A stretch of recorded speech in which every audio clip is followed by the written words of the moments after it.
আসসালামু আলাইকুম।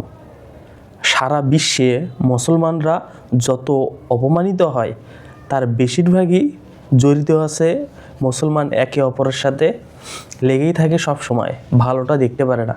এখন সেটা ইরান বলেন, পাকিস্তান বলেন, আফগানিস্তান বলেন বা বাংলাদেশ বলেন, দেখেন মুসলমানের একটা সাম্প্রদায়িক সম্প্রীতি ধরে রাখার জন্য একটা ঐক্যর দরকার। সেই ঐক্যটা যদি না থাকে, এখানে শিয়া সুন্নি বলেন বা খাঁটি মুসলিমই বলেন, কেউ ভালো কিছু করতে পারে না।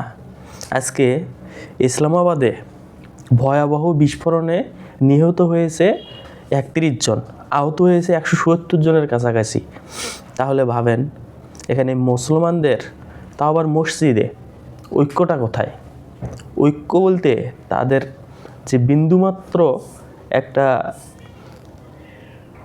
মুসলমান যে ভাই ভাই এটার যে একটা ভাব, সেটা কিন্তু একেবারেই নেই। দেখেন ইসলামাবাদে শুক্রবার দুপুরে নামাজ চলাকালীন সময়ে তালহরাই এলাকার ইমাম বারগাঁও খতিজদাও আল কিকুরাতে ভয়াবহ বিস্ফোরণে অন্তত 31 জন নিহত আর 170 জন আহত হয়েছে বলে পুলিশ ও প্রশাসনিক কর্মকর্তারা নিশ্চিত করেছেন।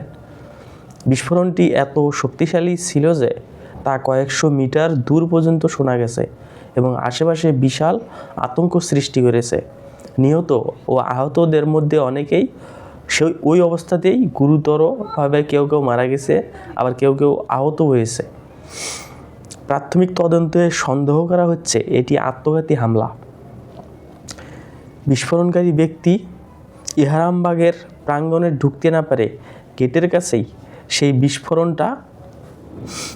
বিস্ফোরণ ঘটায়। যদিও এর দায় কোনো জঙ্গি সংগঠন দাবি করেনি। পাকিস্তানের রাজধানীর নিরাপত্তার জন্য বড় একটি বিপদ সংকেত হিসেবে এটিকে দেখা হচ্ছে। বিশেষত শিয়া সম্প্রদায়ের ওপর লক্ষ্য করে এমন হামলা গত কয়েক বছরে বহুবার ঘটেছে। পাকিস্তানের কেন্দ্রীয় আর স্থানীয় কর্তৃপক্ষ দ্রুত ঘটনাস্থলে পৌঁছে উদ্ধার কার্যক্রম শুরু করে।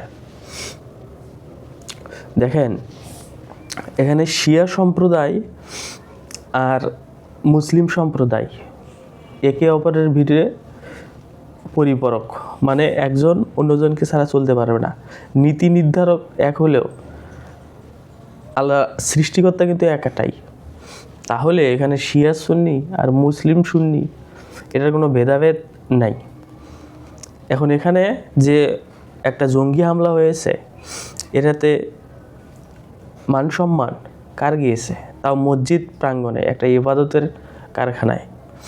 এখন এখানে পাকিস্তানের রাষ্ট্রপতি আসিফ আল জারদারি আর প্রধানমন্ত্রী শাহবাজ শরীফ এই হামলার তীব্র নিন্দা জানিয়েছেন আর পরিবারদের প্রতি সমবেদনা প্রকাশ করেছেন। আর তদন্ত করতে একটা বাহিনী গঠন করেছেন।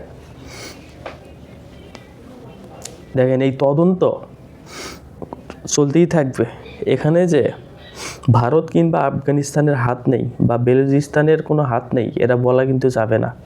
তাদের লোকেরাও এই কাজটা নিঃসন্দেহ করতে পারে এবং এটাতে তারা যে একটা কঠোর উগ্রপন্থী ভাব, সেটা কিন্তু প্রকাশ করেছে।